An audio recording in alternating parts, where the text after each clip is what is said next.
Bonsoir à toutes et à tous, il est 22 heures. Voici les principaux titres de ce journal.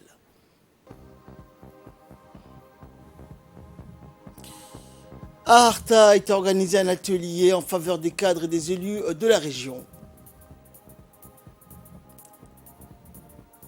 Et dans l'actualité internationale, 2 ans après l'explosion au port de Beyrouth, le Liban est au bord du gouffre. Voilà pour les titres, bonsoir à tous.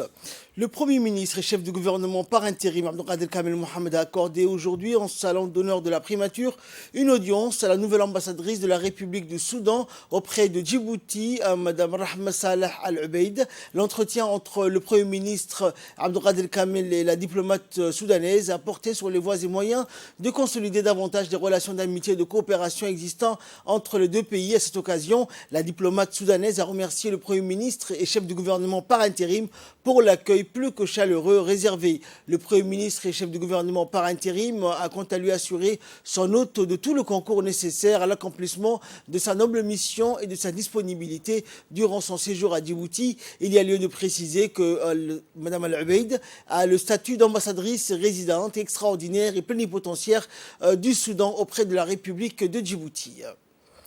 Dans le cadre de la revitalisation de la déclaration des services aux citoyens et du développement de compétences en leadership, un atelier a été organisé en faveur des cadres et des élus de la région d'Arta. Cette cérémonie a été présidée par le préfet de la région, Mohamed Cheikh Hassan, et en présence du secrétaire exécutif du ministère du Travail, du directeur général de l'INAP et du président du conseil régional. Cette séance a permis d'échanger sur les défis de la réforme de l'administration et sur la nécessité de fournir aux usagers un service public de qualité, mais également de faire émerger une atmosphère favorable aux bonnes collaborations entre l'administration décentralisée et déconcentrée.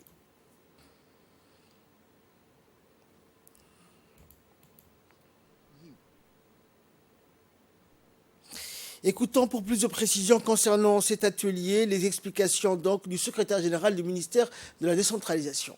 La réforme de l'administration entreprise par le gouvernement pour accroître la performance de l'administration vise aussi bien l'administration centrale que l'administration territoriale. L'administration territoriale composée des services déconcentrés de l'État et des services décentralisés.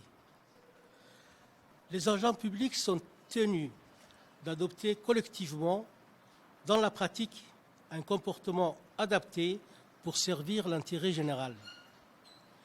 Cela revient à observer un corpus de règles basées sur 3 principes fondamentaux, à savoir la probité, l'impartialité et l'efficacité. La transgression de ces règles est susceptible de sanctions de l'administration.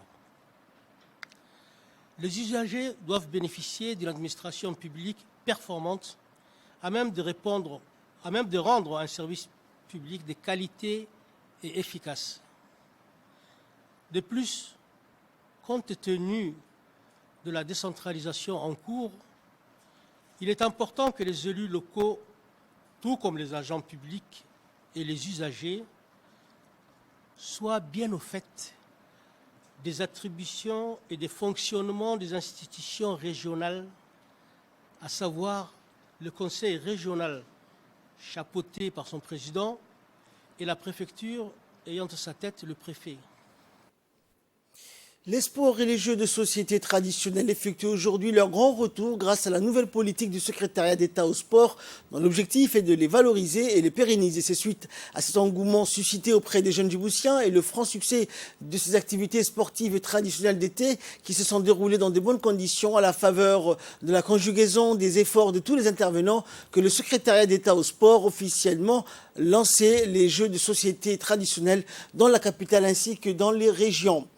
Les disciplines seront à nouveau lancées dans la foulée au plus grand bonheur des jeunes vacanciers djiboutiens qui se sont épanouis. La particularité de cette activité est de cette initiative réside non seulement dans le souci de promouvoir les performances sportives et les échanges interactifs entre les jeunes, mais surtout dans son essence, visant à offrir aux jeunes un cadre sain d'intégration, loin des sirènes de la délinquance et la débauche dans l'oisiveté et mère de tous les vices.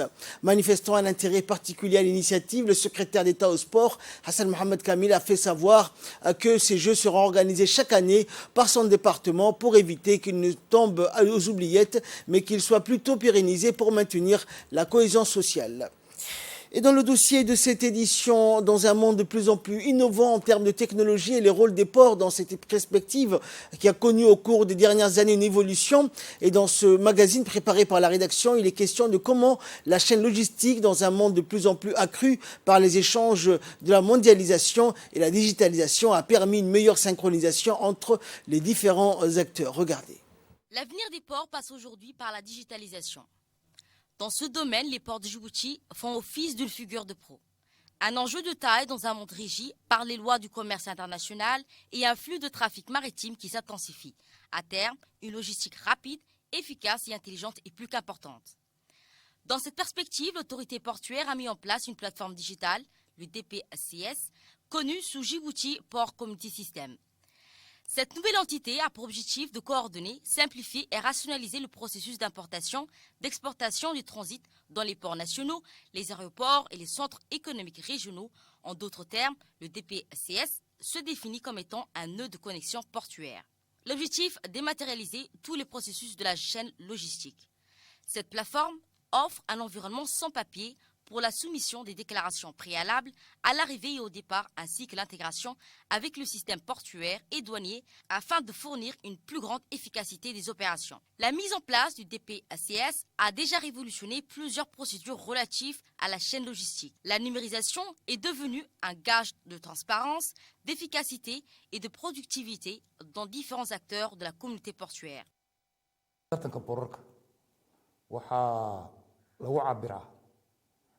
sida maaha degdega ah oo qura oo looga dejiyo markabka. Ce nouveau système a facilité énormément de choses. L'optimisation et la visualisation des flux de marchandises ont offert aux clients une transparence de bout en bout du rapport de leur cargaison tout au long de l'approvisionnement. Aujourd'hui, dans un monde qui devient de plus en plus compétitif, avec des enjeux géopolitiques qui créent de nouveaux défis pour tous les ports maritimes du monde, Djibouti a pris les devants en instaurant tout un écosystème autour de ce système digital avec les différentes parties prenantes. En effet, la plateforme PCS de Djibouti rassemble tous les parties prenantes, notamment les agents maritimes, les transitaires, les sociétés de zone franche, les opérateurs portuaires et ceux du corridor, autorités portuaires et les agences douanières, chose inimaginable il y a quelques années. Par ailleurs, cette plateforme offre un environnement sans papier pour la soumission des déclarations préalables à l'arrivée et au départ, ainsi qu'à l'intégration du système portuaire et douanier afin de fournir une plus grande efficacité des opérations. Désormais, avec le système des PCS, la soumission en ligne est réduite indiscutablement les délais, mais aussi les coûts et assure la transparence de tous les acteurs de la chaîne logistique, tout en augmentant la visibilité pour un importateur ou un exportateur dans les régions enclavées comme l'Éthiopie par exemple. Depuis l'implémentation du DPCS, le port Clarence électronique permet aux agents maritimes d'économiser jusqu'à 5 heures et plus d'une centaine de dollars par transaction. Auparavant, ils devaient louer un remorqueur pour se rendre physiquement au mouillage pour fournir ces documents au capitaine du navire. La soumission et la validation des documents des arrivées des navires sans passer de 24 heures à 1 heure. La réservation pour la sortie des conteneurs et l'impression des gate pass, quant à eux, prennent moins de 10 minutes, soit un gain de 95% de temps. L'intégration avec le système de la douane a permis aux agences maritimes d'utiliser une seule plateforme pour la soumission des déclarations sommaires, appelées le manifeste, ainsi que les bancs de livraison électronique. Pour les propriétaires de marchandises, ce gain de temps est une aubaine. Le DPCS système a été bénéfique car il a relié tous les différentes parties prenantes. Aujourd'hui, nous n'avons plus besoin de nous déplacer au port pour voir si la marchandise est arrivée, le suivi. Ici, on occupe de tout du préacheminement, de la douane, de l'assurance, du tract and trace, etc. Grâce à ce système, nous proposons ainsi les avantages d'une offre complète à la possibilité de sur-mesure, car la grande promesse de la digitalisation est bien là. Éviter le morcellement dans la chaîne logistique du maritime. Dans un monde qui se globalise chaque jour, l'impératif de se digitaliser a été une condition sine qua non pour être un acteur incontournable. Pour cela, Djibouti a modernisé son système pour qu'elle soit capable de traiter encore plus d'informations plus rapidement, comme le permettent aujourd'hui les derniers outils technologiques. Et ce communiqué qui nous parvient du ministère de l'Intérieur et qui indique, je cite, dans le cadre des prochaines élections législatives 2023, la direction des élections du ministère de l'Intérieur informe la population que l'inscription sur la liste électorale est ouverte conformément au décret numéro 2022 du ministère de l'Intérieur depuis le 5 mai 2022. Pour pouvoir voter en 2023, il faut s'inscrire au plus tard le 30 septembre 2022. Les modalités pour s'inscrire sont les suivantes: être âgé d'au moins 18 ans, être de nationalité djiboutienne, jouir de ses droits civils et politiques conformément à l'article 5 de la loi organique numéro 1 du 29 octobre 1992. Pour les habitants de la capitale de Djibouti-Ville notamment, se rendre à l'arrondissement le plus proche de votre domicile, et pour les habitants des régions de l'intérieur, ils doivent se rendre à la préfecture de leur région ou aux sous-préfectures de localité de leur domicile. Pour les inscriptions, la pièce d'identité sera exigée. Moins d'une semaine après la tenue d'une réunion de haut niveau et l'annonce de nouvelles mesures de lutte contre la contrebande et l'économie parallèle, les décisions du ministère du Budget semblent déjà donner leurs fruits. Dès le lendemain de cette réunion interministérielle, d'importants coups de filet ont permis aux diligents douaniers et vaillants soldats de mettre la main sur de nombreuses cargaisons de produits non estampillés. En effet, parmi les toutes dernières prises figure celle d'hier, mercredi, quand les douaniers de la région d'Arta et les gendarmes de la brigade de Cheikh Moussa de la commune de Balbala ont réussi à interpeller une importante marchandise issue des importations anarchiques et illicites du CAT. Il s'agit de plus de 40 colis contenant chacune 100 paquets saisis dans le secteur de Agader, situé à quelques 5 km au sud-est de la commune de Balbala.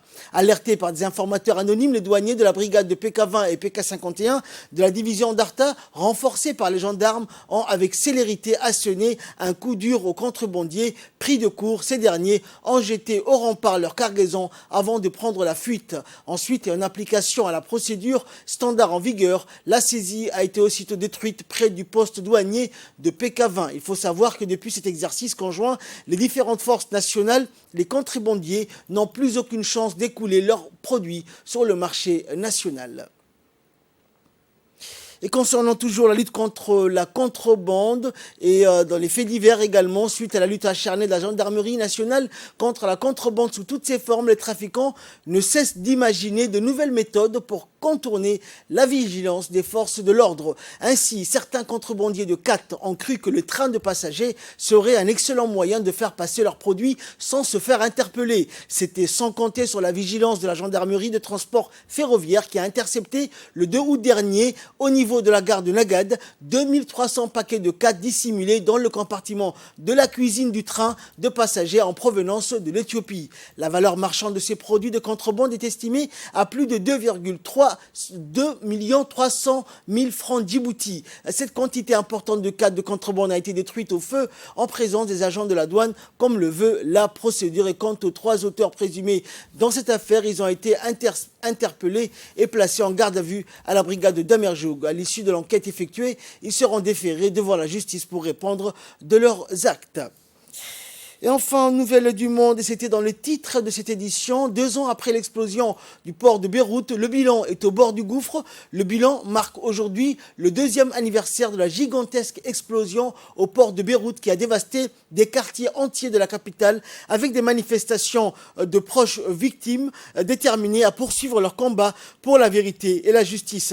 La déflagration du 4 août 2020 dans un entrepôt abritant des centaines de tonnes de nitrate d'ammonium stocké sans sans précaution, l'une des plus importantes explosions non nucléaires jamais enregistrées a fait plus de 200 morts et 6500 blessés. Pourtant, l'enquête ouverte au Liban a été entravée par des ingérences politiques et aucun représentant de l'État n'a jusqu'ici été tenu pour responsable de la tragédie qui a connu un nouveau développement la semaine dernière. Plusieurs silos à grains très endommagés dans l'enceinte du port se sont effondrés et d'autres menacent de s'écrouler selon les experts.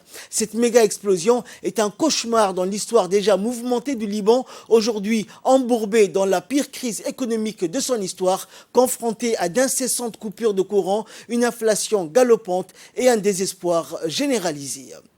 C'est ainsi que prend fin cette édition. Merci de nous avoir suivis. Excellente soirée sur Télé Djibouti.